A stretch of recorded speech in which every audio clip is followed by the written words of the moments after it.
Buenas noches tengan todos ustedes. Hoy es día martes 22 de septiembre del año 2020. Estamos en nuestro tiempo juntos de los martes y es importante para mí este tiempo porque a partir de este sábado pasado, bueno, este domingo pasado que estamos comenzando un nuevo ciclo espiritual, en los próximos 7 años, lo que estaré haciendo será más una labor de traslape. Dices, pues un traslape muy largo. Bueno, pues es que depende de cada uno de los que va a ir tomando y asumiendo el lugar. Entonces, lo que vamos a estar haciendo es tratar de ir soltando en medida del proceso de crecimiento y de madurez de cada uno, ir dejando los espacios, ir generando las condiciones, ir ayudando a quienes están desarrollándose para que puedan tomar el lugar que cada uno le corresponda y hacerlo de la mejor manera. Uno de los problemas que tenemos en el mundo espiritual es que tenemos tanta prisa en llegar y tan poca prisa en irnos que llegamos a las carreras intempestivamente antes de estar maduros y tardamos tanto en irnos que no dejamos que la gente se prepare y madure lo suficiente y entonces llegamos pronto y nos vamos lento. Cuando llegamos, llegamos muy verdes y cuando nos vamos, vamos que nos caemos de maduros, pero ya no dejamos madurar al que venía detrás. Entonces, yo creo que es sabio y es prudente ir generando el espacio de seguimiento, de acompañamiento para que los que vienen detrás vayan tomando el lugar en santa paz, con sabiduría, sin conflicto, en acompañamiento y que vayamos madurando juntos los unos y los otros. Ok, entonces, ¿cuántos de ustedes escucharon ya la palabra del domingo? Lo que por allí se compartió y lo subimos entonces a las distintas redes sociales. Ahora sí que voy a sonar como todo un predicador internacional, pero nos escuchan desde las 8 plataformas distintas a nivel global en todos los países de habla hispana y pues nos escuchan hasta lo último de los confines donde llega el internet. Bueno, lo cierto es que no nos escucha tanta gente, pero más o menos deben ser como unas ciento y cacho gentes las que semana a semana se conectan o la difunden de una u otra manera y yo me entero porque veo las estadísticas de cada lado y digo, ah, caray, ¿y quién nos está escuchando por allá en las Europas del Norte y en Canadá? Y yo no sé de dónde sale tanta gente, pero hay gente en Colombia que nos escucha, ¿sí? Hay gente en Chile, en Argentina que nos escucha, hay gente en Canadá, gente en los Estados Unidos, gente en el norte de Europa, y bueno, no nos escuchan muchos, pero alguien por allí perdido. ¿Sí? ¿Y cuál es la idea de todo eso? Bueno, la idea es que la palabra que estemos dando pueda servirle a alguien. Y entonces, primera pregunta de esta noche antes de empezar a desarrollar el tema. Entonces, ¿quiénes escucharon y de los que escucharon, qué fue lo que quedó en sus corazones? A ver, escuchamos porque los domingos no tenemos oportunidad de comentar, luego nos dicen que quieren comentar, pero pues ahí no se puede y es hasta el martes donde tenemos esa oportunidad. Entonces, de una manera concisa, quien quiera compartirnos, le escuchamos.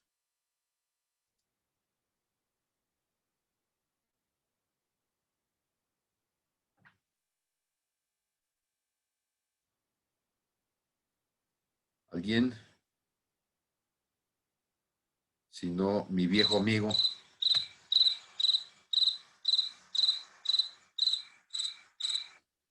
Ok, entonces no hay mucho público para escuchar. Entonces, si nuestro amigo el grillo es el que toma la palabra, entonces podemos continuar hacia adelante. Y si no, alguien tiene algo que aportar. ¿Les parece que esto que dije el domingo y con lo que comencé hace un momento suena prudente? El hecho de pensar que los que ya llegamos a un cierto nivel tenemos que estar más preocupados en la transición que en la perpetuación, ¿sí?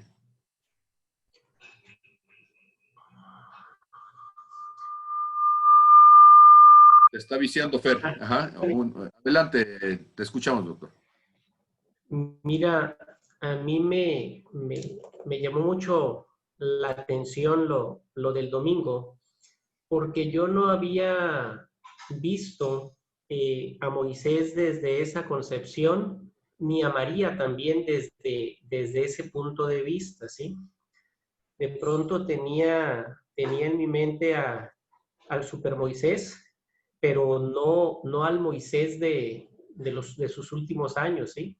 Cuando le gana el ego, cuando le gana la soberbia, cuando se llena de poder y entra un poquito en desafío y en desobediencia, ¿sí?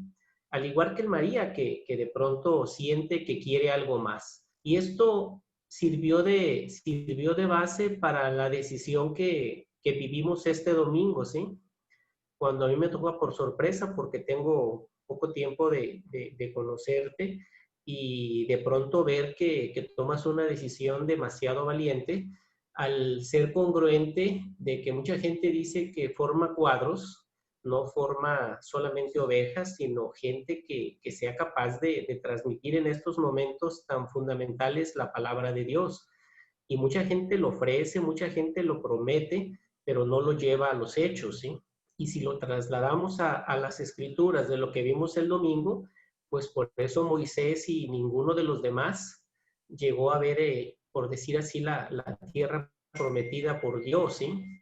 Entonces, a mí me gustó mucho eso, pues, porque día a día voy aprendiendo y veo congruencia, ¿sí? Veo que en tu labor, en tu gestión, estás siendo muy congruente porque sigues vigente, pero sin negarle la oportunidad a los demás a que vayan creciendo y que vayan cumpliendo esa labor sin entorpecérsela, ¿sí? Dejando esa libertad y no creando una codependencia hacia el pastor Pablo, ¿sí?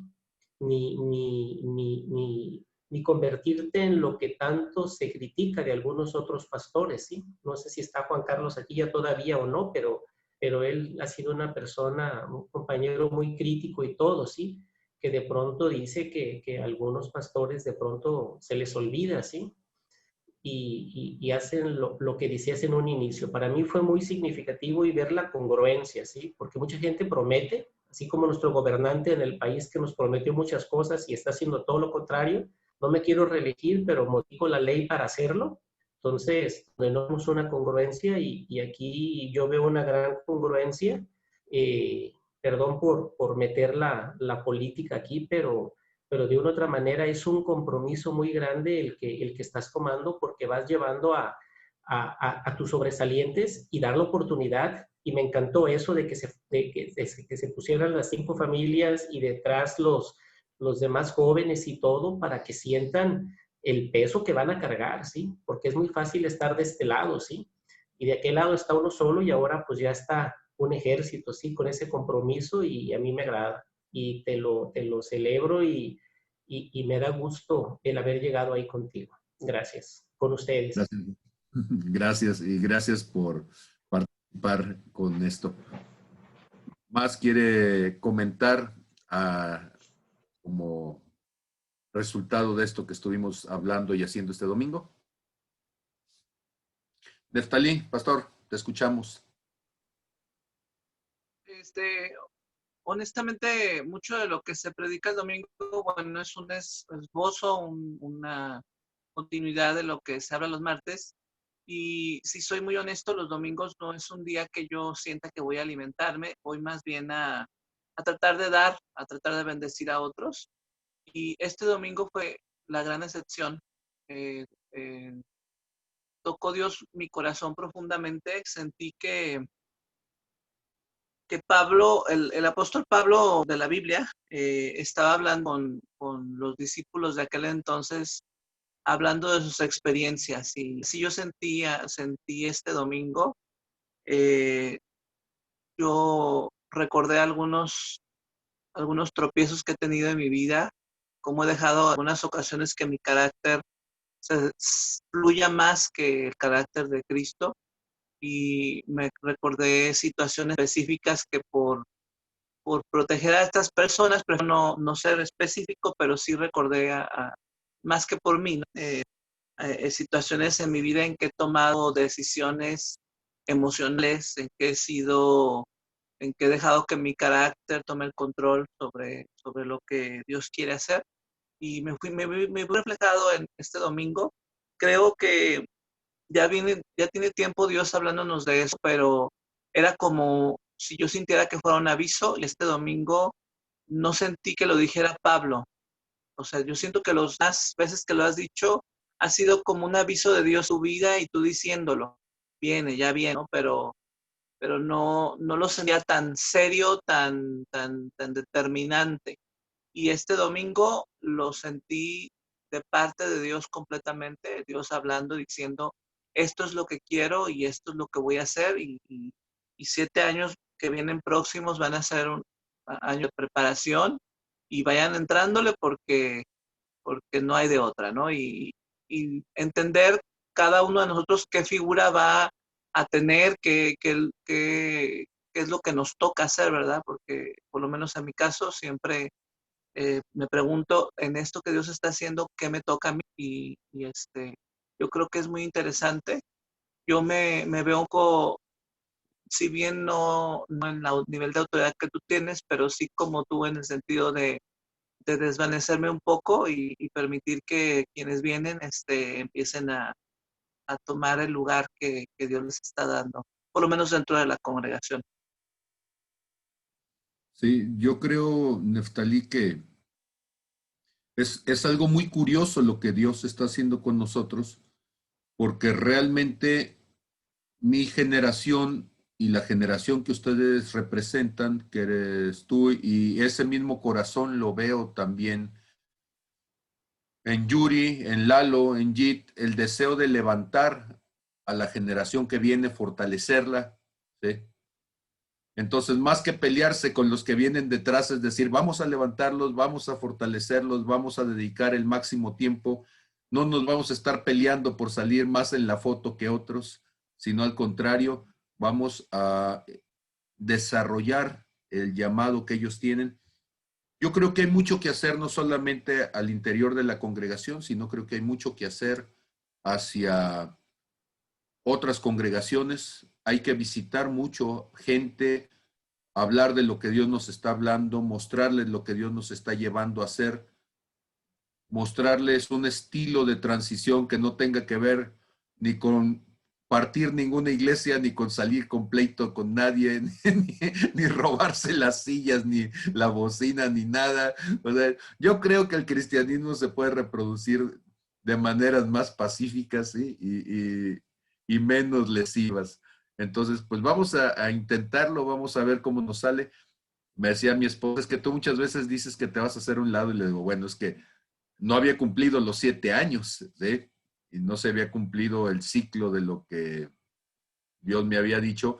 Ahora, pues no solamente lo estoy diciendo al interior, lo estoy declarando y promulgando y haciéndolo público alrededor. Y ahora es cómo lograr vivir yo este nuevo rol y vamos a ir en ese proceso de transiciones, ¿sí?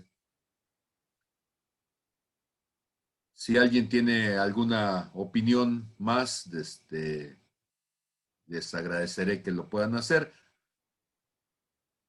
Y si no, pues vamos a avanzar, pero siempre damos la oportunidad.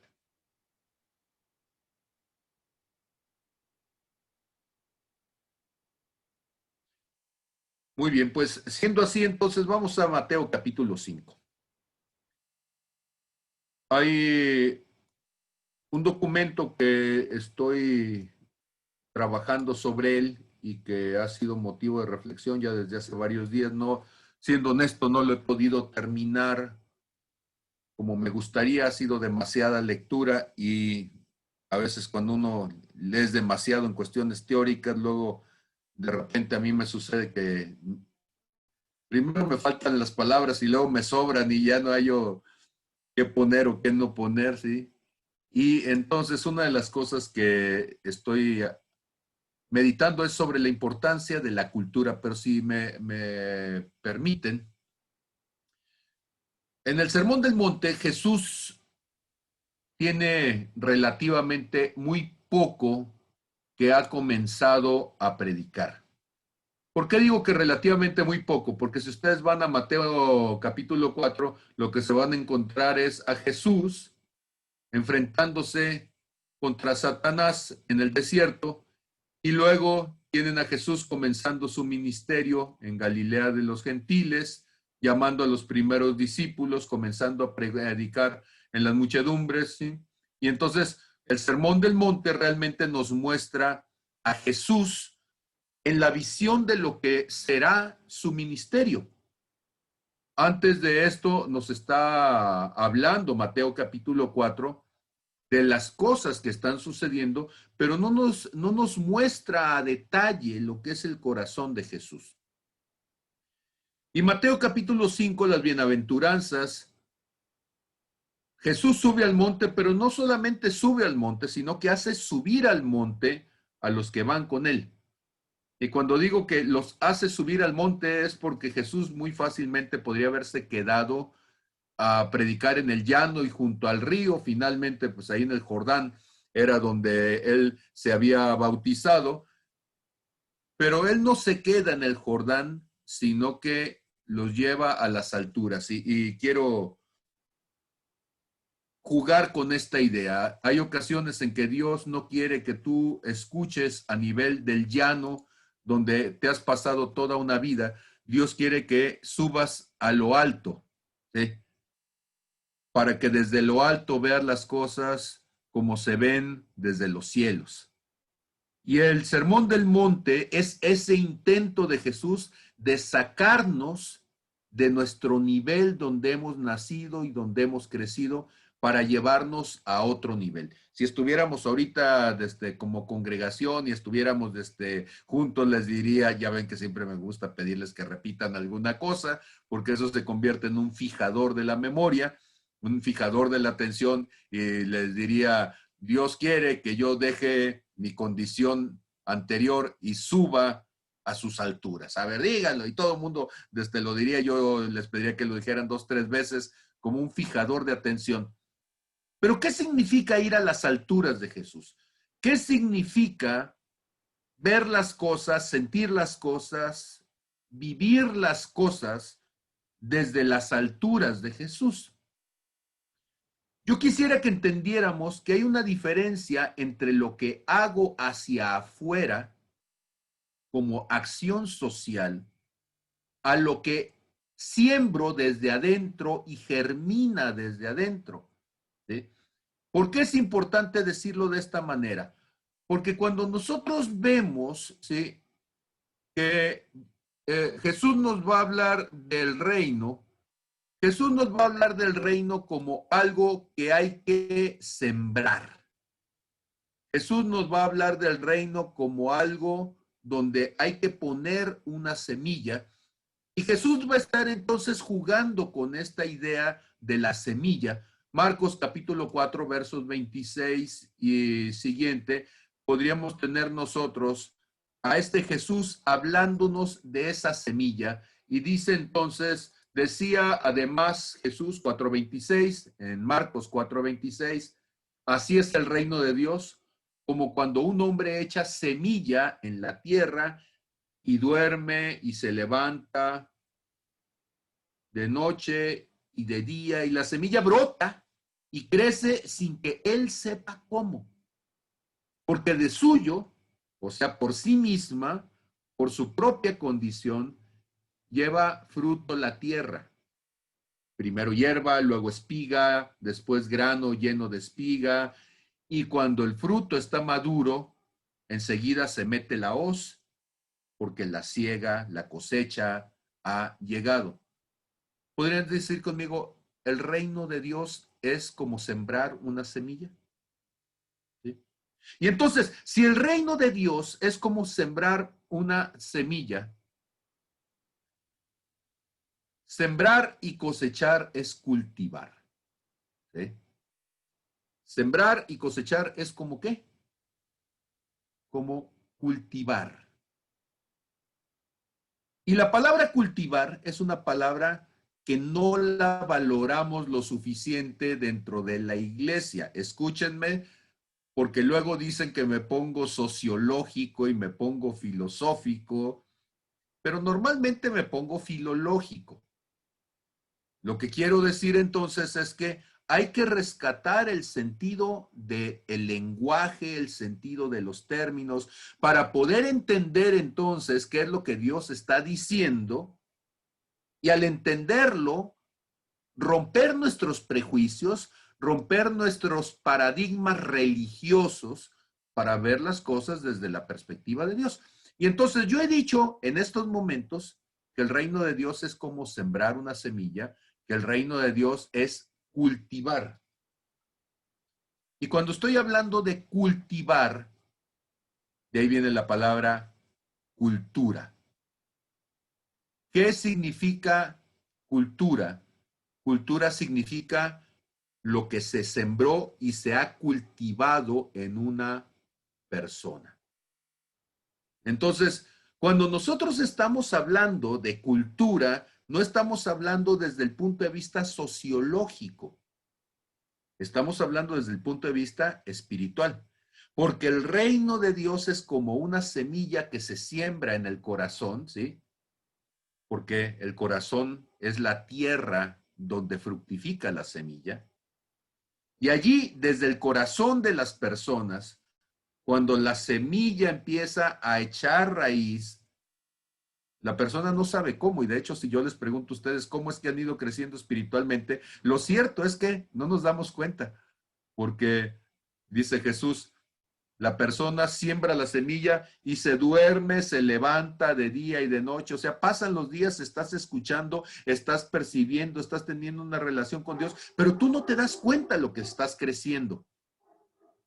Y lo que sucede es que hay un momento cuando esa semilla ha brotado y está creciendo sin que la persona sepa cómo, que lo que hay en el corazón comienza a crecer, empieza a echar raíz, da tallo, el tallo da espiga, ¿sí? La espiga da fruto y comienzas a cosechar sin saber cómo fuiste trascendiendo de una etapa hacia otra. Y entonces es muy curioso porque cuando nosotros hablamos de espiritualidad, la gente se queda a nivel de la práctica. Y la práctica en cosas espirituales se vuelve religiosidad. O sea, lo que sucede hacia afuera, pero no lo que surge de adentro del corazón. Y ser religioso es bien fácil. De veras es bien fácil, ¿sí?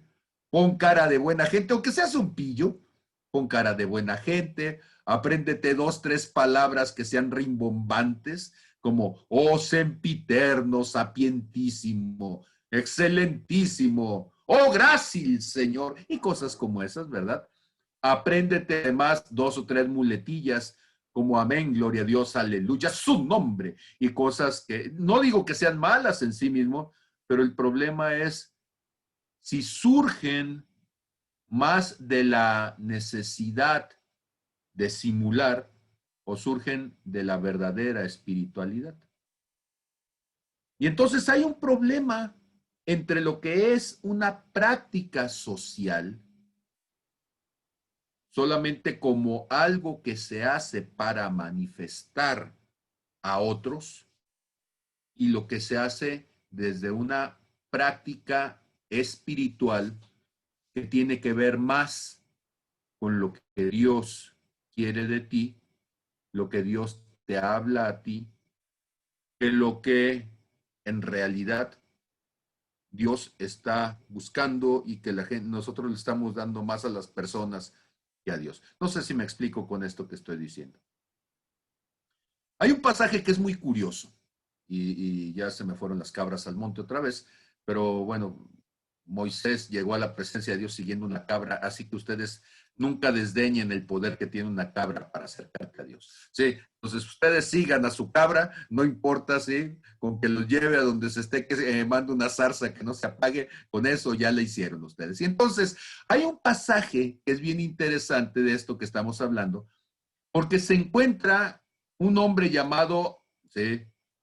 Abraham en un lugar que es el encinar de Mamre. Y ahí en el encinar de Mamre, Génesis capítulo 18, ha habido una serie de conflictos, ha habido una serie de problemas familiares en el entorno, en el pasaje que estamos hablando.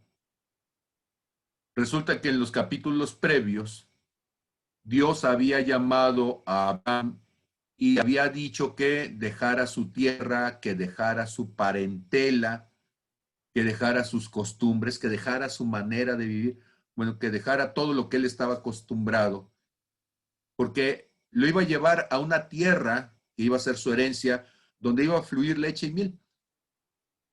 Pero es bien interesante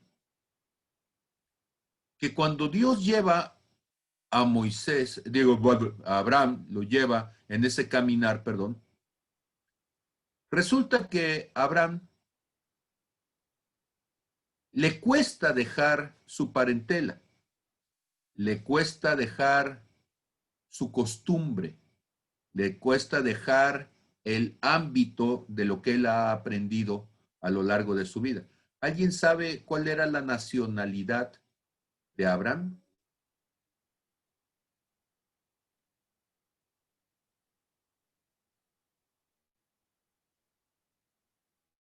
A ver, Neftalí. Caldeo. ¿Quiénes son los caldeos? No tengo la menor idea. Los caldeos son los que inventaron el caldo de pollo, decíamos el domingo. De Ur de los caldeos. Ok, Ur de los caldeos. ¿Y cómo se le llamaría actualmente a esos caldeos? ¿Cómo los conocería la gente? Pues resulta que los caldeos es lo que ustedes conocen como los babilónicos, ¿sí? La antigua Babilonia.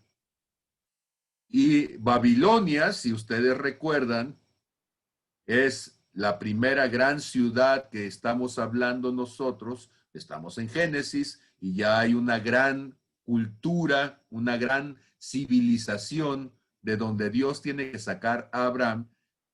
Y si nos fuéramos al extremo contrario de la palabra, ahora nos encontraríamos una vez más con Babilonia, pero pues ya no es Ur de los caldeos, ¿sí?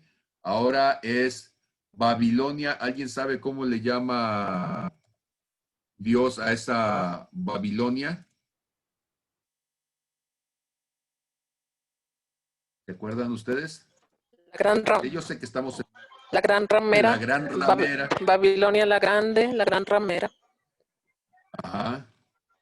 Y bueno, ya la vez pasada que lo dije muy en argentino, muy en ibérico, más de alguno se rasgó las vestiduras, entonces nos aguantaremos las ganas de decirlo, hombre, como lo dicen allá, sí. Entonces, pero en Apocalipsis capítulo 17, ya andamos terminando, Apocalipsis capítulo 19, el último capítulo antes de los cielos nuevos y la tierra nueva a los que Dios vamos a estar hablando. Bueno, es Apocalipsis capítulo 19 y capítulo 20 cuando estamos viendo por allí los últimos momentos. En el capítulo 21, ¿sí? De Apocalipsis vamos a tener cielos nuevos y tierra nueva.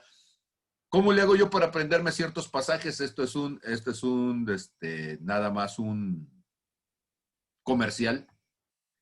Ok. ¿Cuántos capítulos hay antes de la metida de pata en Génesis? 2. Ok.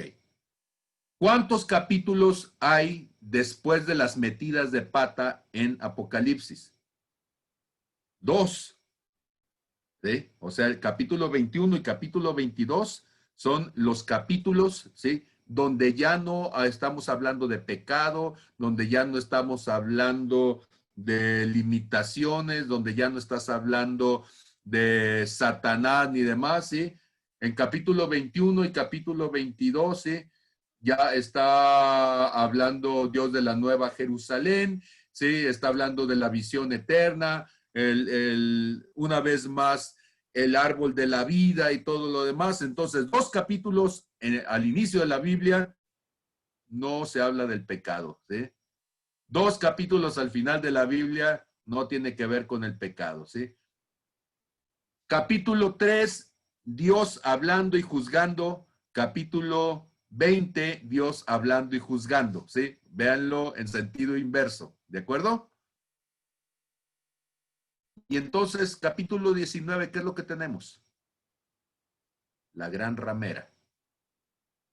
La gran ramera siendo juzgada, la gran ramera que es desde Babilonia, ahí anda en conflicto y está siendo lanzada y desmenuzada. La gran ramera es Apocalipsis 19, ¿sí? Verso 2, bueno, desde el verso 1 dice, después de esto oí una gran voz de gran multitud en el cielo que decía, aleluya, salvación y honra y gloria y poder son del Señor Dios nuestro, porque sus juicios son verdaderos y justos, pues ha juzgado a la gran ramera que ha corrompido la tierra con su fornicación y ha vengado la sangre de sus siervos de la mano de ella. Ok, entonces, la civilización más perversa de toda la Biblia, ¿cuál es?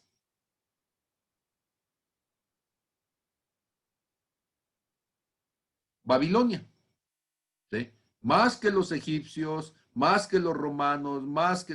¿sí?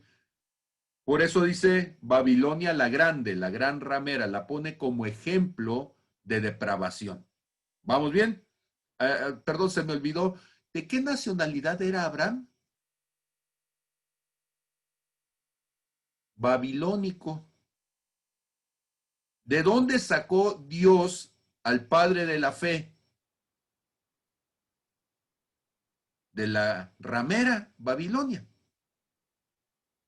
¿Vamos bien hasta ahí? Y entonces, esto es bien importante, esta figura es bien importante, porque cuando Dios está llamando a Abraham y le está diciendo que deje su tierra, que deje su parentela, que deje lo que ha aprendido, que deje lo que sabe, que deje todo, ¿sí? Y esto se encuentra en Génesis capítulo 12. Dios le dice en Génesis capítulo 12, verso 1, hemos hablado de eso en más de alguna ocasión, y por eso aquí lo tengo todo rayado al momento de mostrárselo. Génesis capítulo 12, verso 1, Dios le dice a Abraham, vete de tu tierra, vete de tu parentela y de la casa de tu padre a la tierra que te mostraré. Pregunta, ¿qué hizo Abraham?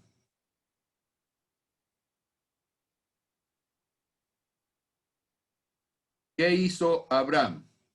Dejó su tierra, dejó su parentela. Como no los puedo oír, hágale así con la cabeza para saber que me está entendiendo. Diga, no, no dejó. ¿Sí? ¿Por qué? Porque Abraham se llevó a Taré, su papá.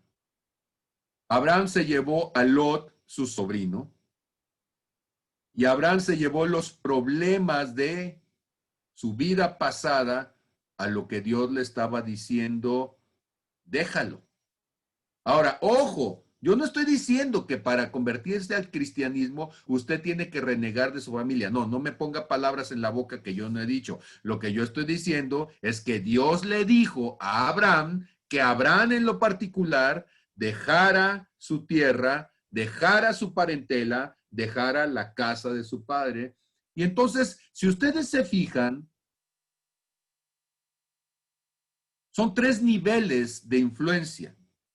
Como cuando Jesús les dice a los primeros discípulos en el libro de Hechos, allá en el capítulo 1, que les serán testigos en Jerusalén, Judea, Samaria y hasta lo último de la tierra, ¿sí? Y entonces acá estamos hablando una vez más ¿sí? El entorno más inmediato, que es la relación con Taré, su padre, el entorno intermedio, que es la parentela, que tiene que ver con Lot, y el entorno más amplio que tiene que ver con la tierra, su nacionalidad, su cultura. Escúchenme. Uno de los grandes impedimentos para la fe es la cultura en la que te desarrollaste. Porque la cultura en la que te desarrollaste se va a convertir en algo tan profundamente grabado en tu corazón que aunque Dios te diga que está contigo, no se lo vas a creer. Que aunque Dios te diga que te va a ayudar, no se lo vas a creer. Porque aunque Dios te diga que tú vas a vencer, no se lo vas a creer. ¿Sí?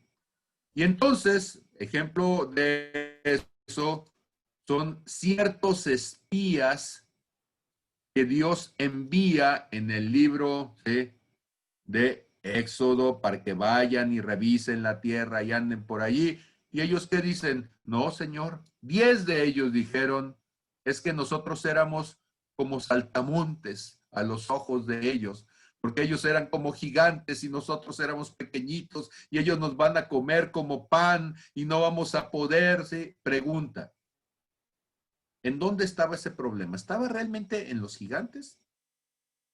¿O estaba en la visión que ellos tenían de sí mismos? Si yo les preguntara, ¿qué es lo que te impide que tú te veas como una criatura de los cielos, un ciudadano de los cielos, y me empiezas a decir tus miedos, ¿sabes en qué vamos a caer? Vamos a terminar cayendo en, es que los mexicanos somos así. Y es que los mexicanos, porque se convierte en algo tan profundamente arraigado en el corazón de una persona que los paradigmas culturales o te llevan a tomar un lugar y a creer lo que Dios puede hacer, o te llevan a levantar un impedimento y a rechazar lo que Dios ha dicho que puede hacer contigo. ¿Me estoy explicando?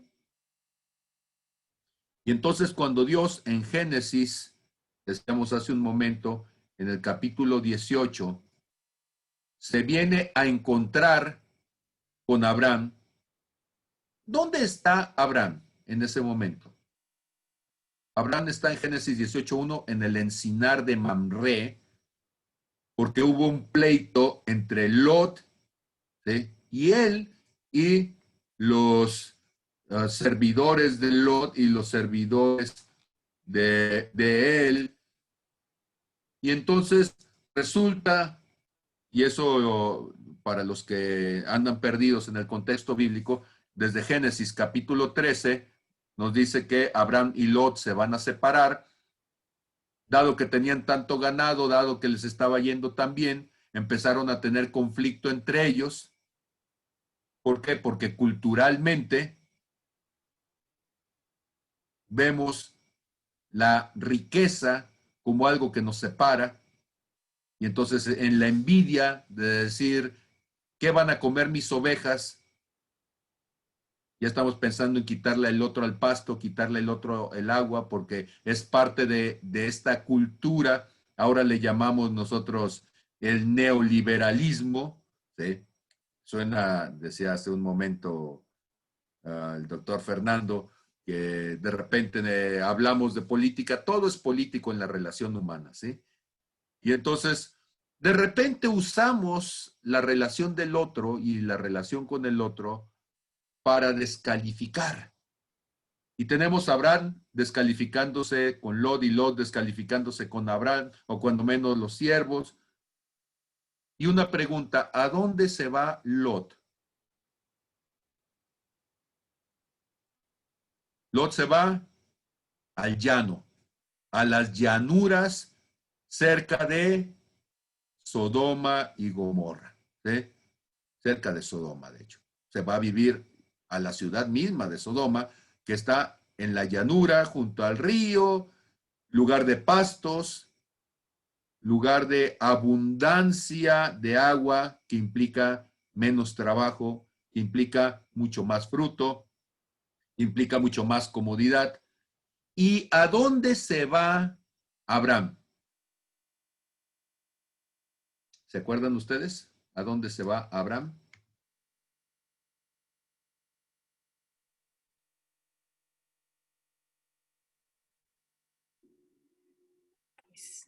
¿A la tierra de Canaán? ¿A dónde? Sí. A ver, Génesis capítulo 18, se los dije hace un momento. ¿En dónde estaba Abraham en Génesis capítulo 18? En el monte Ebal. En el encinar de Mamre. Ay, perdón. El monte Ebal, esa fue la predicación de la semana pasada. Y Gerizim, esos son ya cruzando el Jordán, ¿verdad? Ok. Cruzando el mar Rojo, perdón. Y entonces, y sí, cruzando el Jordán porque ya los vamos a ver allá con Josué. Y entonces, tenemos a uno en el valle y tenemos a otro en el monte. Abraham se fue al monte. Lot se fue al valle. Y toda esta vuelta nada más para decir dónde comienza Jesús a predicar.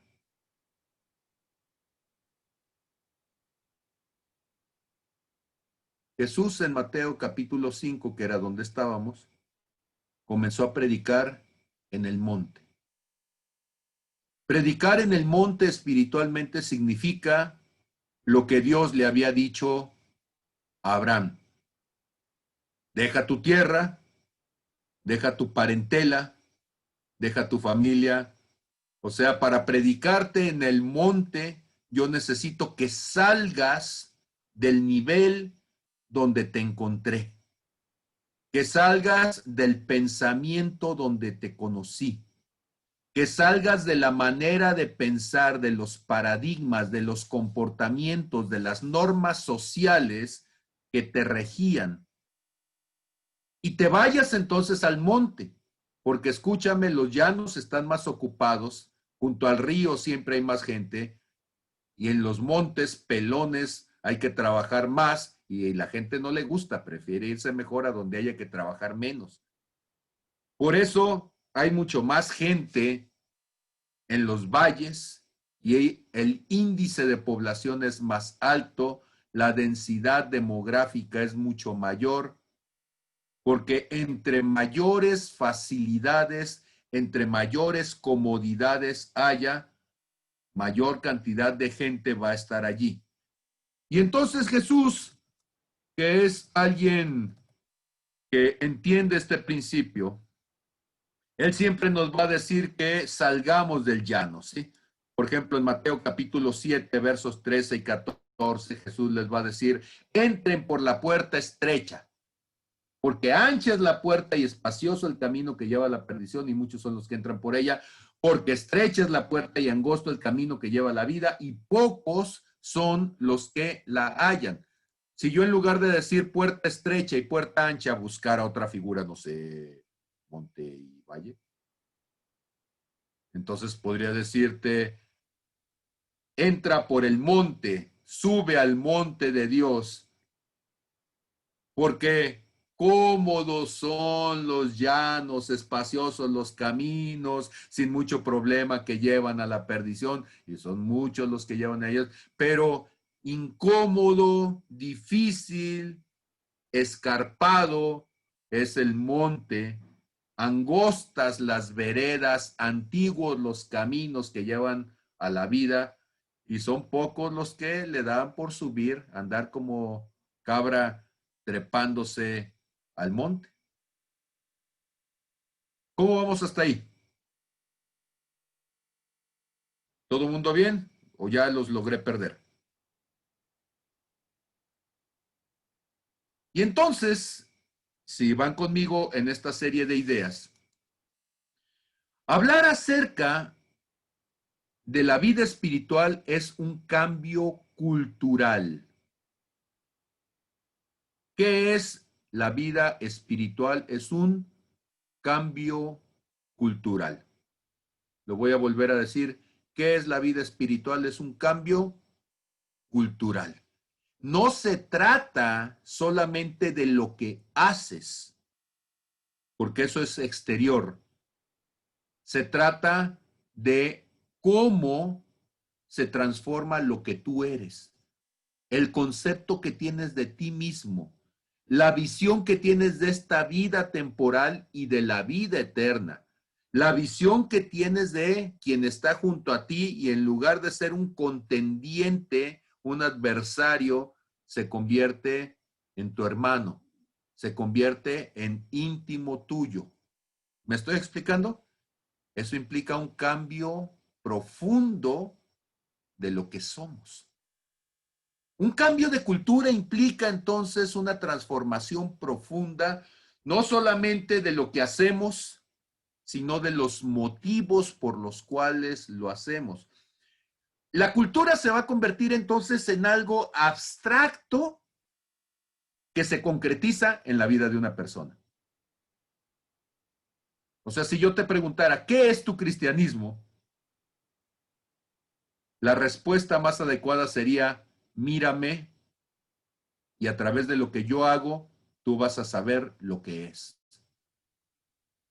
¿Quién lo decía de esa manera? Lo decía Jesús. Los discípulos le dijeron un día, Señor, muéstranos al Padre. ¿Y qué les contestó Jesús? Hace tanto tiempo que están conmigo y no lo han visto. El que me ha visto a mí, ha visto al Padre. Dicho de otra manera, les recuerdo que es el reino de Dios. Es una semilla que se siembra en el corazón. Y entonces cuando Jesús está diciendo, el que me ha visto a mí, ha visto lo que germina de mí, lo que sale de mí, el fruto que se manifiesta en mí, y cada uno por su fruto se conoce el árbol. Por lo que yo manifiesto en mi vida cotidiana, se conoce lo que creo. El apóstol Santiago nos va a decir que es a través de nuestras obras, que son el fruto, donde nosotros manifestamos nuestra fe. La fe es un intangible, la fe es una abstracción, sí, pero nuestras obras realmente muestran si lo que decimos creer es congruente con lo que vivimos. Ahí es donde se convierte en una cultura. Escúchenme, México tiene un problema cultural profundo. No es un problema de prácticas o de hábitos. Ojalá fuera así, porque sería muy superficial. Es un problema más profundo, es un problema cultural. ¿La corrupción es un acto?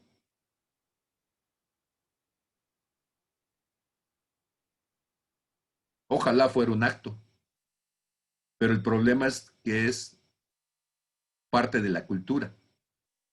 Y decir que es parte de la cultura significa que a solas, sin que nadie me vea, estoy generando prácticas corruptas. La palabra corrompido, corrupto, significa podrido, echado a perder. Entonces, la corrupción significa la putrefacción de los valores. Son valores podridos, acedos, engusanados. Y entonces no estamos hablando de qué haces, estamos hablando de la condición putrefacta de los valores. Por eso cuando se habla del tejido social y se dice que se está desbaratando el tejido social, la única forma en que yo se lo podría representar a alguien es mostrándole cómo un bistec se desbarata en las manos cuando la carne está podrida. ¿Sí? Está tan descompuesto el tejido muscular de la carne que te ibas a comer que tú la agarras y la apachurras y se te escurre asquerosamente por las manos. Bueno, eso es lo que le está sucediendo a la sociedad mexicana.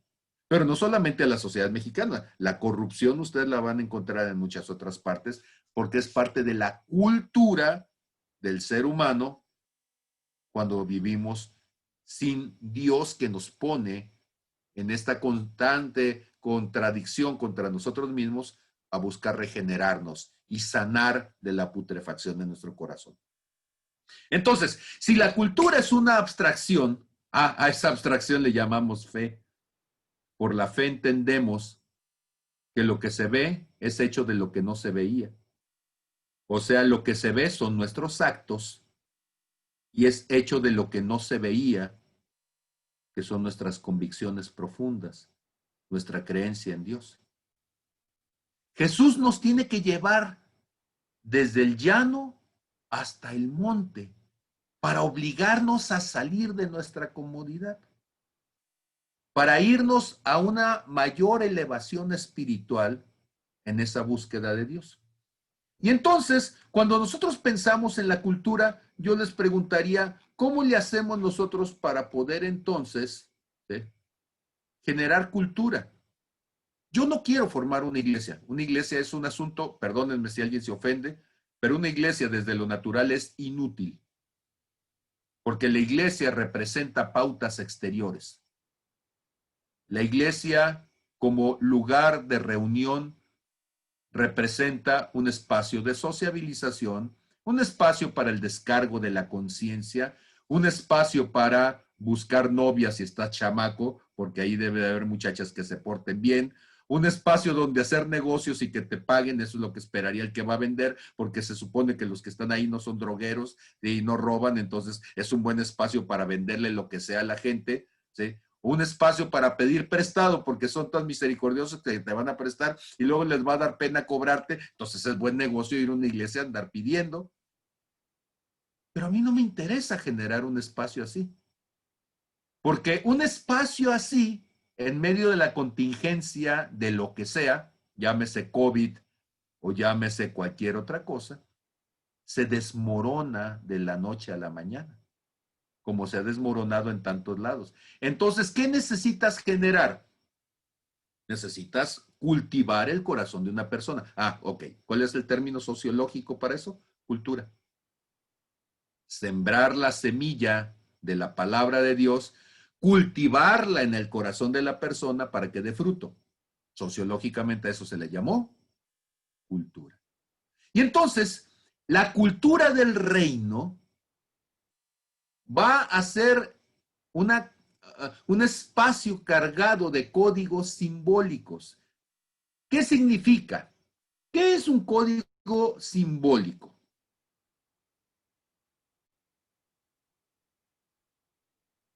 ¿Qué es un código simbólico?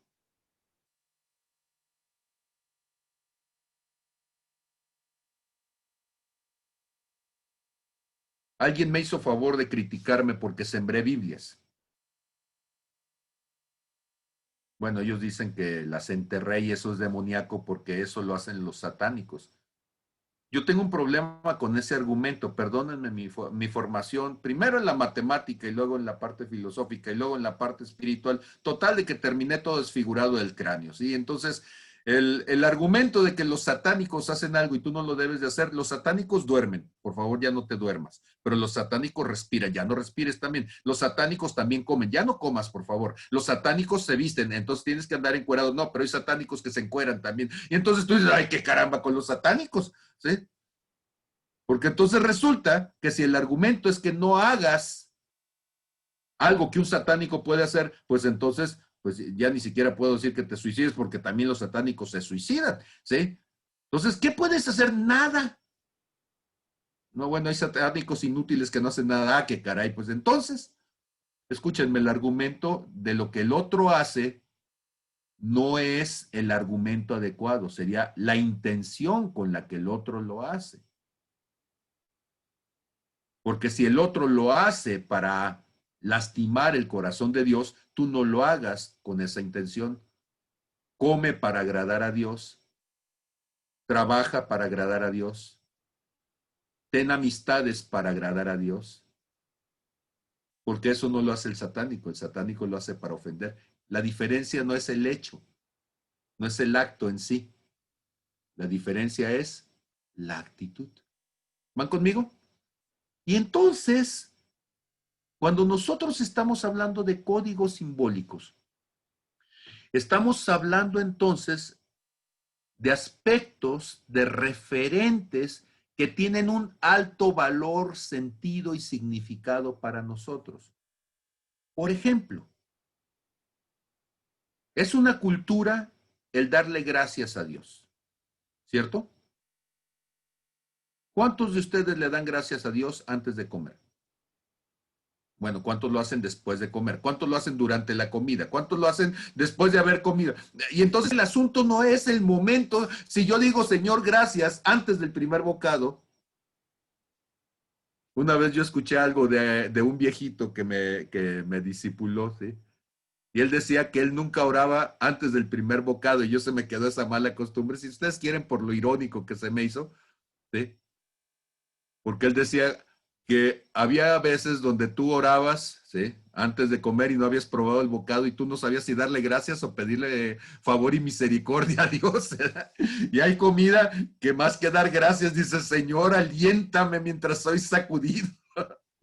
Y entonces, cada vez que yo voy a comer, sí digo, Señor, déjalo pruebo y ahorita te digo qué necesito, ¿sí? Para que la oración sea adecuada conforme al platillo, ¿no? Pero finalmente, y más allá de la ridiculez de lo que estoy diciendo, ¿qué es lo importante? Que en cada cosa que nosotros hacemos involucramos a Dios. Sea para reírnos juntamente con Él o sea para llorar con Él. Sea para divertirnos de una ocurrencia infantil como esa, o sea para ponernos entonces altamente, sublimemente espirituales. Pero lo importante es la actitud. El valor simbólico entonces no es el hecho, es la intención del hecho. Ok, quiero ponerme una pausa yo solo aquí y preguntar, ¿estoy siendo explícito con lo que estoy diciendo? ¿Sí? Valor simbólico entonces es que tus hijos son prestados, trátalos como prestados. Aunque son tus hijos, no son tuyos, son de Dios. Y entonces el valor simbólico es decir, sí, Señor, tú me los encargaste y yo voy a hacer tus manos, yo voy a esforzarme por cuidarlos, porque sé que ellos te conocerán a ti a través de mí, pero me doy cuenta de que yo soy limitado, que en realidad tú eres el único que puedes salvarles, alimentarles, nutrirles, proyectarles. Y el valor simbólico es tomar el lugar en representación del otro. Ese es el símbolo. La palabra símbolo, ustedes saben que me gustan las etimologías y a todo le anda uno buscando. La palabra símbolo viene del prefijo sim, sum, que significa junto, y volo, que significa lanzar, aventar algo. Yo sé que dentro de una clase bíblica suena muy incómodo hablar del bolo fecal, pero ¿por qué creen que se llama bolo? Porque lo avientas, ¿sí? Por eso se le puso así. ¿Y qué significa émbolo? Lo que se pone por dentro y lo avienta por dentro. Por eso una jeringa tiene un émbolo adentro, ¿sí? O sea, lo empuja desde adentro, ¿sí? Cuando nosotros estamos hablando, ¿sí?, de los griegos que hacían los Juegos Olímpicos, una de las cosas curiosas de los griegos en las Olimpiadas, no sé si ustedes lo sabían, era que competían desnudos. Y entonces eran jóvenes, y bueno, quiero imaginarme que debió haber tenido un sentido simbólico eso, pero además eran bien lujuriosos. Si somos honestos también con los griegos, pues se la pasaban ahí haciendo un montón de situaciones que si la gente entendiera la cultura griega no estaría hablando de amores platónicos, ¿sí? Pero bueno.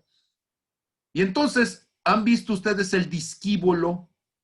El discíbolo es una escultura de un hombre joven griego que tiene un disco en la mano y que lo está lanzando ese disco. Y cuando dicen el discíbulo, lo que está diciendo en el griego es el que lanza el disco. Entonces, ¿qué significa la palabra bolo? Lanzar. Y entonces, ¿qué significará la palabra símbolo? Símbolo es lanzar juntas las cosas. Y un símbolo, entonces, es cuando a través de algo te está lanzando significados, te está lanzando representaciones. Y Redime es una congregación altamente simbólica. Lo que hacemos, todo lo que hacemos tiene un sentido simbólico, porque yo estoy enfermo de simbolismos. Entonces, si usted ha llegado a la congregación es una carpa, es una tienda, es una lona que es móvil. ¿Por qué no he querido levantar o por qué no quise levantar yo nunca un lugar más estable, más definitivo? Porque para mí simbólicamente significa que es un tabernáculo. Y el tabernáculo en el libro de, bueno, en el Pentateuco, si usted lo ve en los 4 libros, quitando Génesis, el tabernáculo es un espacio móvil. ¿Hacia dónde está orientado el tabernáculo? Hacia la salida del sol. La puerta está hacia la salida del sol. ¿Se ha fijado usted cómo está orientado nuestro tabernáculo? Hacia la salida del sol. ¿Por qué? ¿Porque creemos en el Dios Sol? No, porque el tabernáculo para los hebreos así lo puso Dios, simbólicamente, para que cuando las tinieblas que han estado cubriendo la noche son sorprendidas por la luz del amanecer, los primeros rayos del sol llegan directo hasta el lugar santísimo. Y bueno, pues ahí podemos empezar a buscarle y escarbarle los simbolismos. Nosotros tenemos una cruz del lado donde entra en el oriente la luz del sol. ¿Por qué la cruz está allí y no en el lado contrario, que es donde predicamos? Porque simbólicamente en el tabernáculo de los hebreos, en ese espacio estaba el altar de sacrificios, donde se llevaba el cordero y se sacrificaba en holocausto. Nosotros no adoramos la cruz es el recordatorio de que es el altar de sacrificios donde el cordero de Dios fue llevado y fue sacrificado en holocausto por la humanidad. Por eso, cuando entramos, en lugar de que la cruz nos quede de frente, a ustedes la cruz le queda de espalda. ¿Por qué? Porque simbólicamente la cruz no es el final, sino es el principio de nuestra vida cristiana. Y si usted lo entiende, entonces usted viene de la cruz, que es la muerte, y va caminando hacia la eternidad, que es la resurrección, que es la plenitud de Cristo, ¿sí? Que es el espacio entonces de la restauración completa. Bueno, todas esas cosas son simbólicas. ¿Qué es la cultura? La cultura es códigos simbólicos, donde entendemos todas esas cosas y las convertimos en parte de nuestra vida cotidiana. ¿Sí vamos bien? Pregunta: ¿cuántos de ustedes viven el carácter simbólico del cristianismo como algo cotidiano?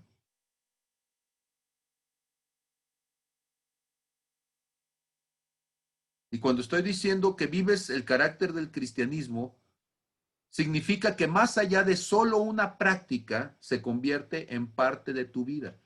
¿Cómo haces Santa Cena? ¿Cuántos de ustedes hacen Santa Cena diario? ¿No? El Señor Jesús dijo, hagan esto todas las ocasiones que se acuerden de mí. Eso significa que si usted nada más hace Santa Cena una vez al año, es porque una vez al año se acuerda del Señor. Ah, qué caray, ya me metiste en un problema, pastor.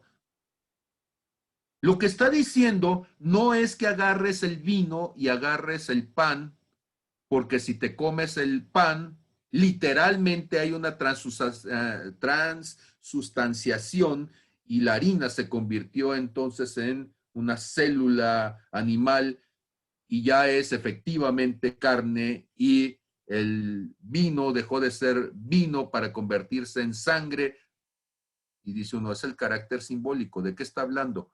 de que celebres la muerte y resurrección de Jesús todo el tiempo. Y todo el tiempo estás recordando el pacto de Dios contigo. Todo el tiempo te estás acordando de lo que el Señor hizo al morir en la cruz.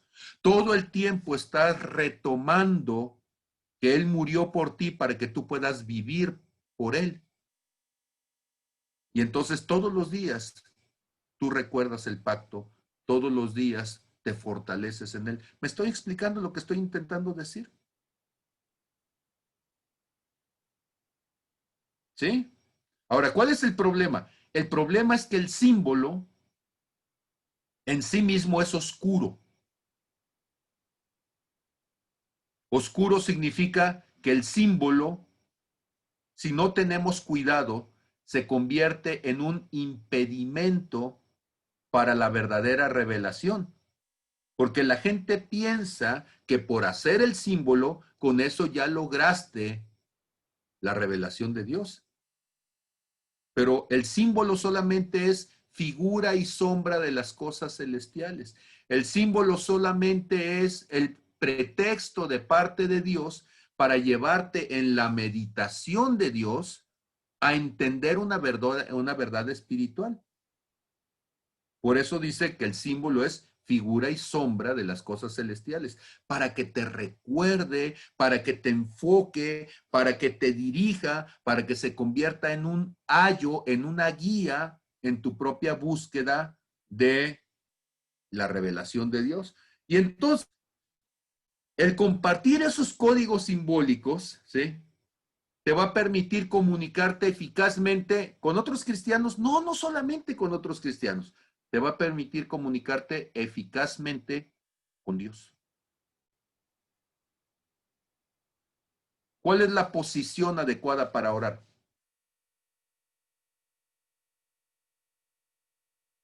En la Biblia vas a encontrar gente que ora sentado, gente que ora hincado, gente que ora postrado, gente que ora de pie, gente que ora con las manos levantadas, ¿sí? Pero ¿cuál es la postura? Es una postura de actitud ante corazón. Y es un corazón contrito y humillado, Dios no lo desprecia. No está diciendo o sea, está bien si te gusta arrodillarte. Yo durante muchos años como monje oré arrodillado hasta que las rodillas ya no me dieron chance de estar orando arrodillado, porque llegó un momento en donde el dolor de las rodillas era más que la pasión del corazón y estaba más pensando en la rodilla que me dolía que en el Dios con quien me quería encontrar.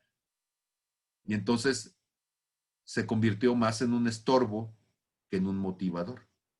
Y tenemos que ir buscando las condiciones adecuadas para mantenernos en el enfoque de lo que Dios quiere. No sé si me estoy comunicando adecuadamente.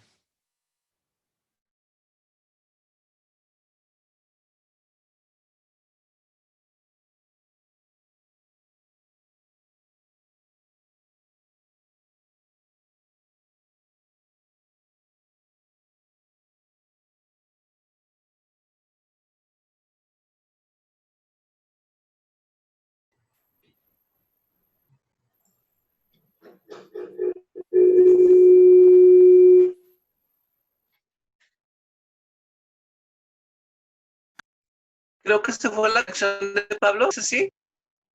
¿Confirmen? Sí, en caso de que no vuelva, yo creo que vamos a esperar unos minutos. Juan Carlos, Carlitos, no sé si dejar de grabar en ese tiempito. Ponerle una pausa, por favor. ¿Sí? ¿Se escucha? ¿Me oyen? Sí, se escucha. ¿Me escuchan? ¿Sí? Sí, sí, lo escuchamos.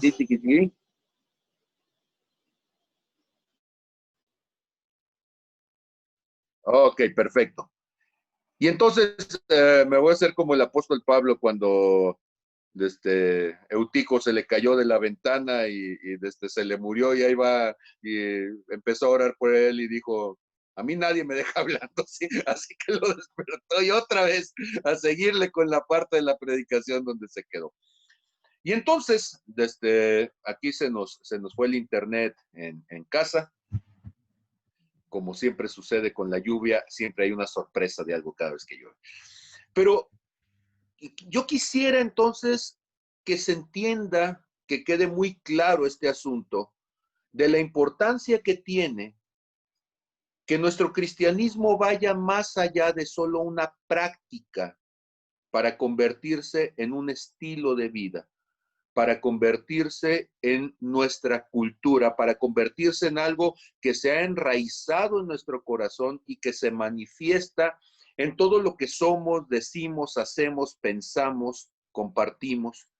No es un asunto entonces de algo que está buscando quedar bien con alguien, sino que está buscando tener la condición de hijo con su padre y manifestar entonces una verdad, una revelación de vida. Ok, en todo esto ahora sí ya les puedo preguntar. Ok, de todo esto que estoy diciendo, ahora sean tan amables como yo no les puedo ver a todos, ¿sí?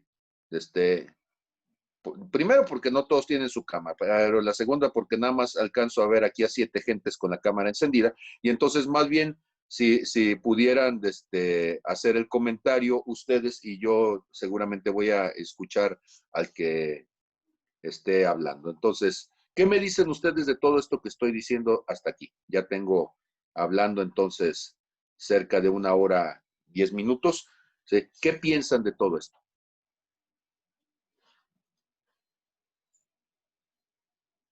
Perla Rosales.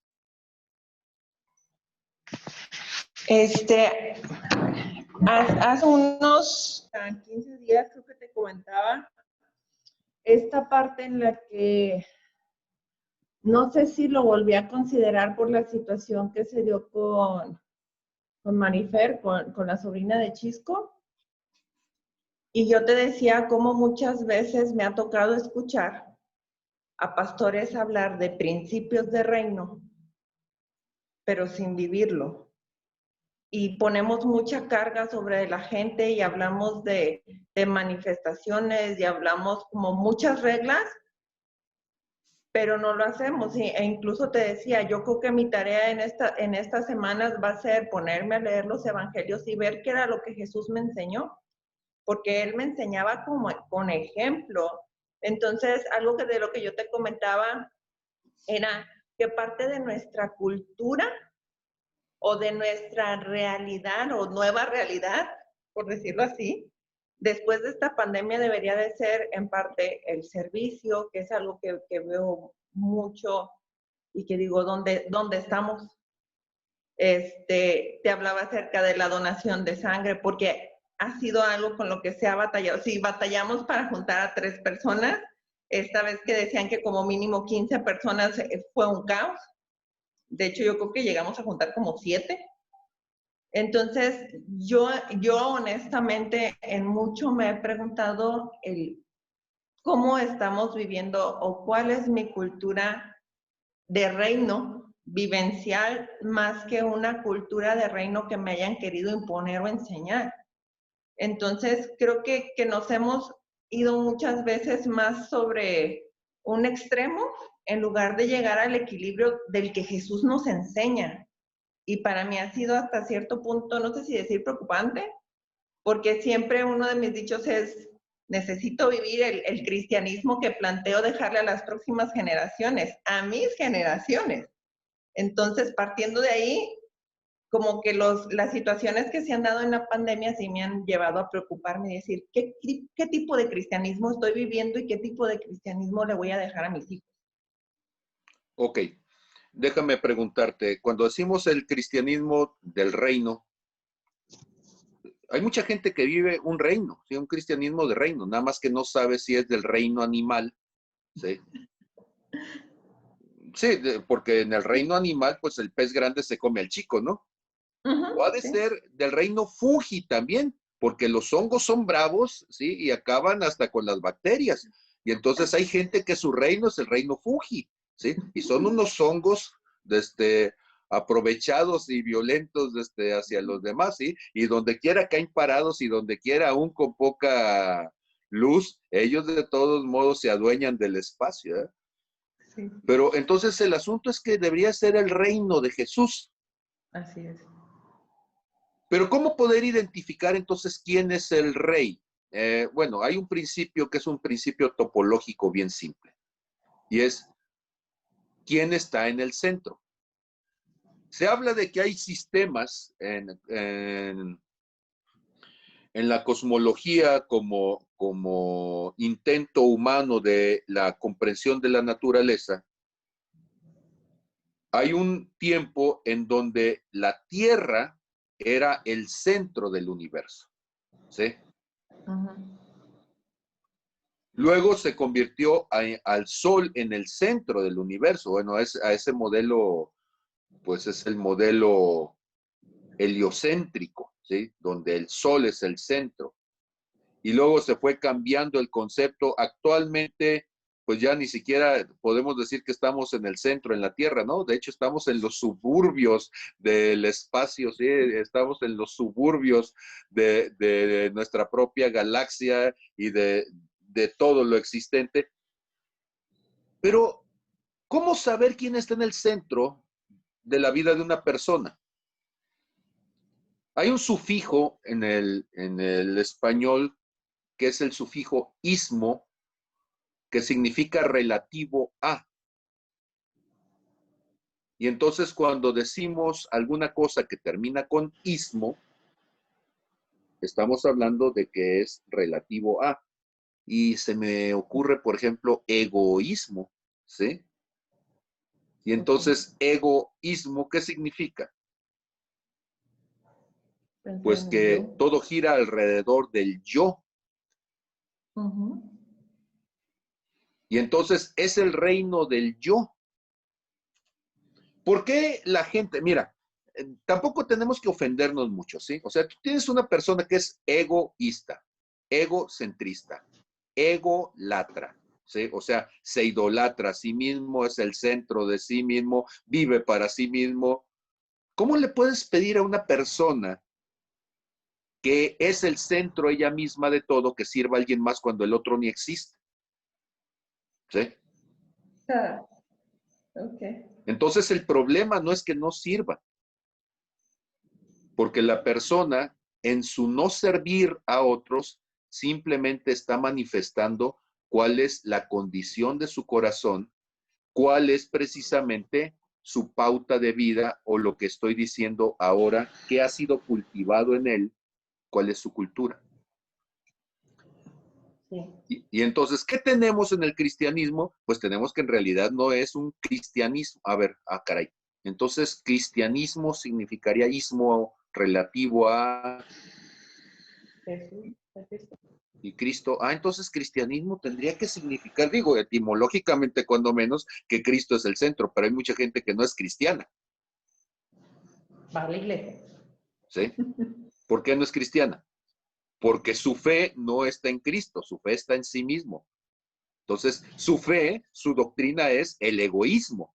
Es el egoísmo mistificado, es el egoísmo inculturizado, es el egoísmo institucionalizado con nombres de otra cosa, pero en el fondo sigue siendo el centro, la persona, el ego. Y hay entonces una práctica que no sé si ustedes la han escuchado. ¿Alguien ha escuchado la palabra sincretismo? ¿Qué entienden por sincretismo? ¿Cómo adaptar? ¿No te escuché? Perdón. ¿Cómo adaptar? Adaptar. Me suena eso. Sí, a ver. Fer, ¿te acuerdas qué es el sincretismo? ¿No? No. Resulta que nosotros decimos sincretismo cuando estamos juntando las cosas y estamos haciendo mezclas. ¿Sí? Y entonces, en el sincretismo, agarramos un pedazo de cristianismo, otro pedazo de paganismo, otro pedazo de egoísmo, ¿sí? Quitamos a Dios y ponemos un ídolo, así como pusieron aquellos un becerro, nada más que nosotros ponemos un buey, ¿sí? ¿Sí? Y nos ponemos nosotros mismos y ya nos sentimos que somos becerro dorado, ¿sí? El buey de oro, y ya buscamos la adoración de los que están a nuestro alrededor y nos servimos de la gente. El problema entonces es que nuestro cristianismo dejó de tener a Cristo al centro y pusimos otras cosas en lugar de Cristo. Y entonces a una persona que su cultura espiritual es pagana, le pides que se comporte como alguien con Cristo al centro, no va a funcionar. Para que el ejemplo quede claro, les voy a dejar una tarea. Consíganse un pollo que esté vivo, por favor. Toda la semana predíquenle de la Biblia, ¿sí? Y una semana después dile que se comporte como cristiano. ¿Sabes qué va a suceder? El pollo va a seguir siendo pollo hasta que no cambie su condición de pollo, ¿sí? Que tú le prediques a alguien no lo deja, ¿sí? No cambia su condición. Es hasta que la persona en este encuentro con Dios va a la cruz y en el morir y resucitar deja de ser pollo o deja de ser gusano o deja de ser alacrán o deja de ser víbora, porque mire que cosa especial éramos antes de Cristo, ¿sí? Éramos todo un zoológico. Pero hasta que morimos en Cristo y resucitamos como sus hijos.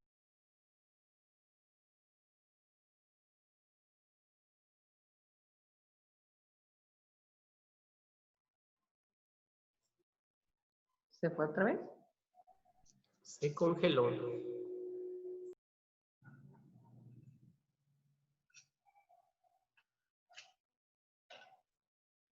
Sí, ¿verdad? Creo que se fue otra vez. Sí, se nos quedó sin internet. Hay que dejar de grabar, solitos. Sí, ¿me escuchan? ¿Me oyen? Sí, ¿Me te escuchan? sentimos. Ok. Dice Pichi que la tengo aquí a un lado, que es como que si fuera en el box, cuando suena la campana, y es para que les echen aire a ustedes y les pongan el spraycito para que les duela menos la catorriza. Y entonces, el problema entonces es, yo quiero preguntarles ahora, ¿sí? ¿Cuál es tu cultura? O sea, ¿qué ha sido sembrado en ti y qué fruto está dando en ti? Porque el problema de la cultura, si lo queremos ver entonces como tal, es que la cultura manifiesta externamente lo que está en el centro, en el núcleo de lo que tú eres interiormente. Y ese es el gran problema. Entonces, el no ser capaz de donar sangre cuando eres un posible donador, significa que hay egoísmo, ¿sí? Ahora, si ya estás ya viejo y pachichi común, ¿verdad? Donde ya un día de 6 horas ya es demasiado día, bueno, pues dice uno, pues ya a ese pobre ya no le quiten, más bien de él, ¿verdad? Sí, pero hay otras cosas donde todavía el Pablo debería de ser capaz de poder dar y de poder ayudar, ¿sí? Porque es muy fácil excusarse el Pablo Cancino diciendo es que yo ya no soy donador de sangre, pues sí, pero eres donador de tiempo, da tu tiempo, eres donador, ¿sí? De los dones que Dios te ha dado, y la palabra don y donar tiene la misma raíz. Don significa regalo, y un donador es alguien que regala lo que tiene en su vida para con ello bendecir a otros.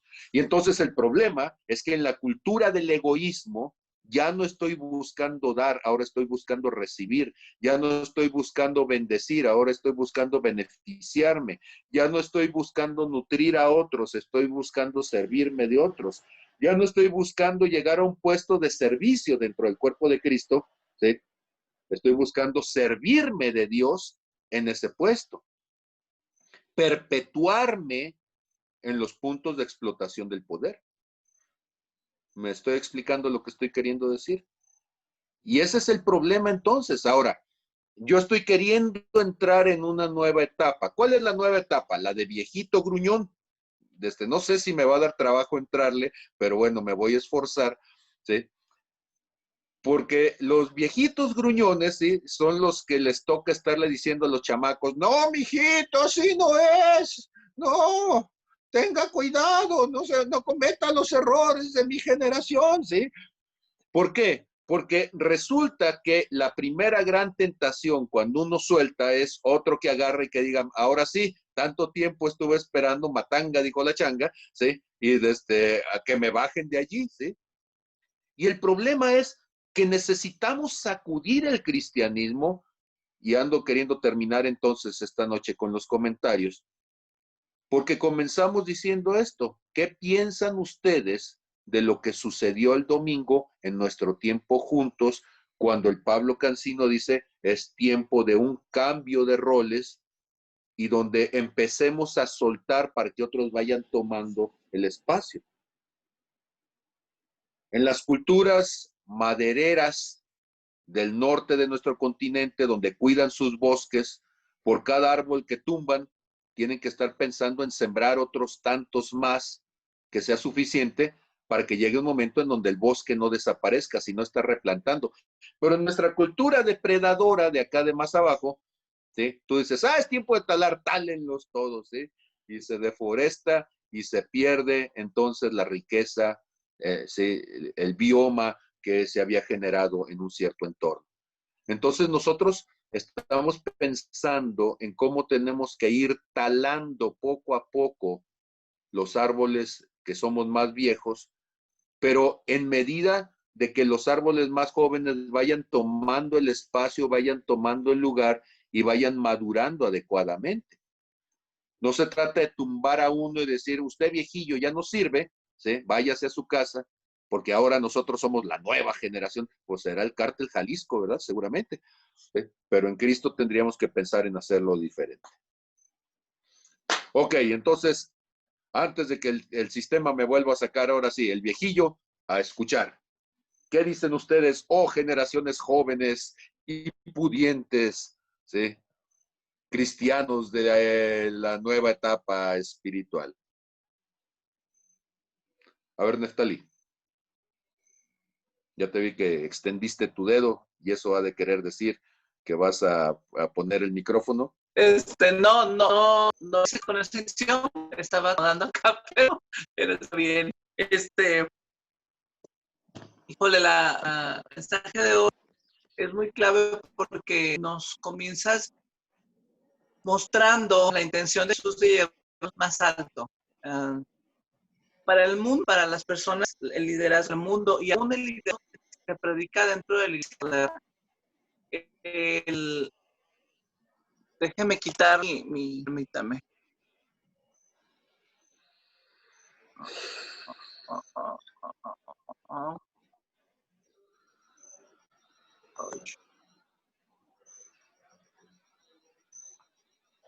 Hola, hola. Sí, te escuchamos. ¿Ya se escucha mejor? Perdón. Sí. ¿Sí se escucha mejor ya? Sí, okay. Te escuchamos. Adelante.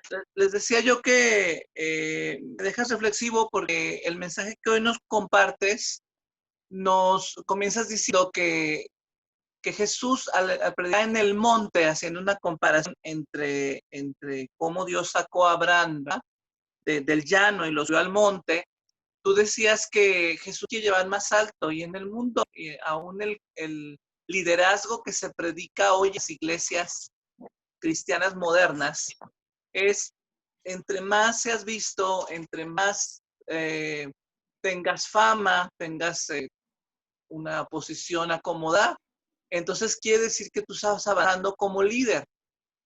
Algo que Dios creo que habló este domingo y que va a marcar toda una nueva etapa en nuestras vidas, por lo menos en la mía, es que yo creo que es tiempo de hacer el verdadero cristianismo, porque Jesús decía que el que quiera ser el mayor en vosotros sea el que sirva a los más, o sea, el que esté abajo. Y tú ves a un Felipe que trae un cambio en la iglesia cristiana a través de su propio sacrificio, de su propia muerte.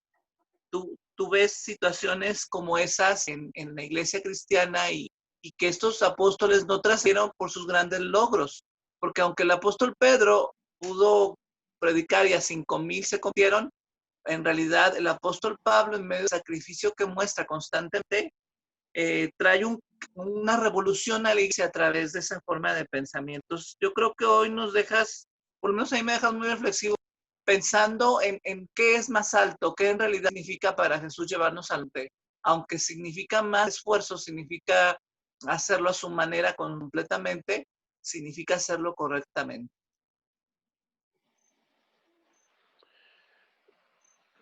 Algo de lo que yo estaba diciéndole a una persona que se acercó conmigo al final del domingo y me decía, ¿y ahora qué vas a hacer?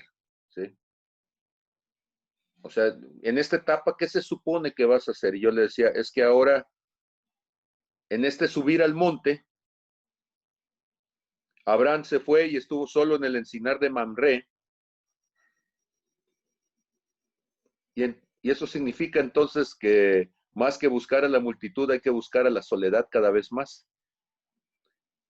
En Cristo, un mayor liderazgo significaría una mayor búsqueda de la presencia de Dios para poder entonces tener más claridad en lo que Dios está hablando en las alturas del monte.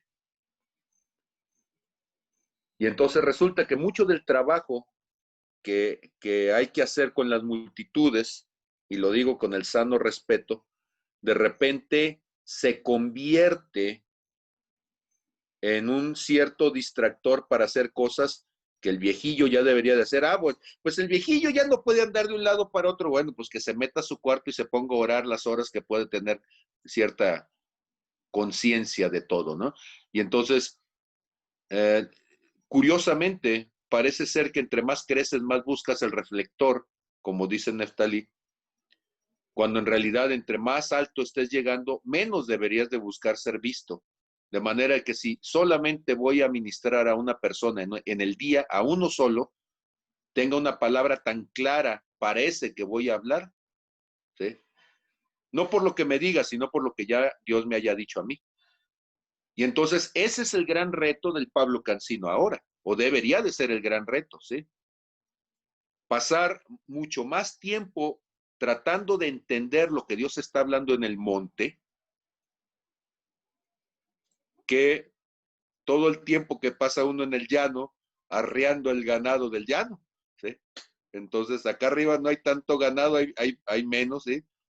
Está más seca la cosa, bueno, pues entonces dedíquese en el encinar de Mamre a estar esperando que Dios llegue a su casa y hable con él. Entonces, mientras Dios está llevando a Lot a las llanuras, Abraham se está yendo a las alturas para poder estar listo y cuando Lot necesite, poder ir a rescatar a Lot. El que tenga oídos para oír y entender, entienda lo que estoy diciendo en todo eso. ¿Qué piensan de eso? Berta. Ahora que lo menciono así con la enseñanza del domingo, de pronto me generaba cierta confusión, pero ahora entiendo por qué está pasando lo que está pasando. Con la enseñanza del domingo yo decía, pero Señor, yo no me siento todavía, aunque somos de la misma generación, yo no me siento tan vieja como para ya irme saliendo de las pilas. O sea, después de tantos subes y bajas, como que apenas siento que iba de subida. Pero ahorita con esto que acabas de mencionar, me caí el 20, ese 20 del que tanto hablabas. Ciertamente, después, como mencionaba Talí, ¿sí me escuchan bien? ¿No se corta? Sí. Ok.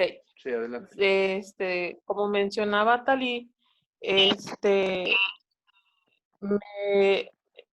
la palabra pues fue muy clara para mí también de un parteaguas, o sea, de hacia dónde vas, cómo va a terminar todo esto. Entonces, fue una palabra así de qué es lo que Dios está queriendo hacer. Entonces, desde el domingo, pero yo ya desde el sábado andaba así, he estado despertando mucho durante la noche por una u otra cuestión y pues me pongo a orar y Señor, ¿qué pasa? Y Señor, ¿qué está pasando? Y preguntándole a Dios qué está pasando porque siento que como dices, necesito entrar en una búsqueda más directa delante de Dios, como que a ese punto me quiere llevar Dios, de estar buscando más directamente con Él, porque como que viene de pronto Dios quiere llevar a un punto de revelación más amplia o más más íntima. Ahorita que lo mencionabas, me acordé justamente de eso, de que Dios quiere llevarme a un punto como de más revelación, pero más en intimidad, más de como decir, ven acá, es que quiero empezarte a revelar otras cosas. Y ahorita me cae justamente esa palabra, así que, entonces eso es lo que quiere Dios. Y como dices, cuando dijiste, el que tiene oídos se entienda. Sí, o sea, justamente es ahí precisamente donde Dios empieza a, a, a darnos la visión a los ancianos, a los que ya vamos quedando como de resguardo, y precisamente cuando Lot diga, ¡ay, espérate, es que no sé para dónde va el agua, o es que me dijeron que vienen las bolas de fuego contra Sodoma y Gomorra, o que no sé, entonces es cuando Abraham intercede, entonces es cuando los Abraham o cuando los que con la gracia de Dios hemos subido al monte, tenemos ya la visión, ya hemos sido avisados de lo que viene, y podremos entonces actuar. Entonces ahora logro entender todo. Y eso básicamente era lo que quería compartir. Se me abrió así el panorama, y pues ciertamente sí es algo a lo que Dios nos quiere llevar. Ojalá que todos lo podamos entender y ver con la claridad con la que me fue abierto ahorita, porque ciertamente es a un punto a donde Dios nos quiere llevar, y como lo mencionaste el domingo, porque vienen tiempos en los que Dios nos quiere ya preparados y listos, así como dijeran, con las antenitas de vinil, así ya listas para que comiencen a vibrar por los tiempos que vienen. Gracias. Amén. Ok, pues gracias a ti. En Hechos 6:2 dice, entonces los 12 convocaron a la multitud de los discípulos cuando están llamando a los diáconos, y dice, no es justo que nosotros dejemos la palabra de Dios para servir en las mesas. Busquen pues, hermanos, de entre ustedes varones, 7 varones de buen testimonio, llenos del Espíritu Santo y de sabiduría, a quienes encarguemos el trabajo. Ahora, no significa que uno no quiera trabajar, ¿sí? Significa que ahora hay que hacer la otra parte, ¿sí?